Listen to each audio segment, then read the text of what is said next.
मी पहिल्या अटेम्प्टमध्येच एमपीएससी मध्ये पहिल्या अटेम्प्टलाच मी प्रिलिम पास झाले, मेन्स पास झाले. पण जेव्हा एमपीएससी मी दिली म्हणजे मेन्स दिली तेव्हा मी 8 महिन्याची प्रेग्नंट होते. ज्युनियर कॉलेजला मी जॉब पण करत होते.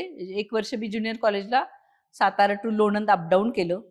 मुलगा लहान असताना, मुलगा 9 महिन्याचा असताना तो आईकडे ठेवला होता. खात्यामधल्या महिलांमध्ये डिफरन्स म्हणजे आत्ताच्या महिला किंवा आता नवीन येणारी पिढी जी आहे ती खूप कॉन्फिडंट आहे.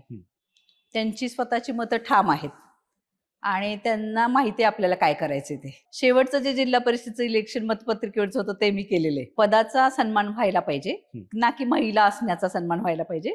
कारण आम्ही पुरुषांच्या तुलनेत आम्ही कुठेच मागं नसतो. मला तहसीलदार म्हणून कुठेतरी पोस्टिंग द्या म्हणून रिक्वेस्ट करत होते. तिथं आम्हाला महिला नको असे सर्रास मला 1 नाही 2 नाही 2-3 ठिकाणी असे अनुभव आले. मागच्या 30 वर्षात कधीही नाही झाल्या एवढ्या सगळ्या वाळूच्या कारवाया मी तिथे केल्या. वाळूचे सगळ्यात जास्त वसुली मी तिथे केली.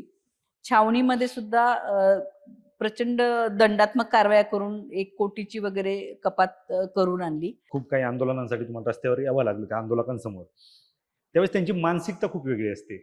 त्यावेळेस असं कधी अशी भीती वाटत नव्हती त्या क्राऊडची? खटावमध्ये एका यानं माझ्या गाडीवर दगडफेक केली होती. काही लोक थोडं केलं तरी जास्त त्याचं प्रदर्शन करतात असे पण असतात. लोकांच्या पर्यंत किती पोहोचलाय, लोकांना किती न्याय दिलाय आणि ते न्याय देताना तुम्हाला किती समाधान वाटलेलं आहे हे शेवटी गणलं गेलं पाहिजे. जेव्हा महिला अधिकारी असते तेव्हा तिला महिला अधिकारी म्हणून ट्रीट न करता अधिकारी म्हणून ट्रीट करावं.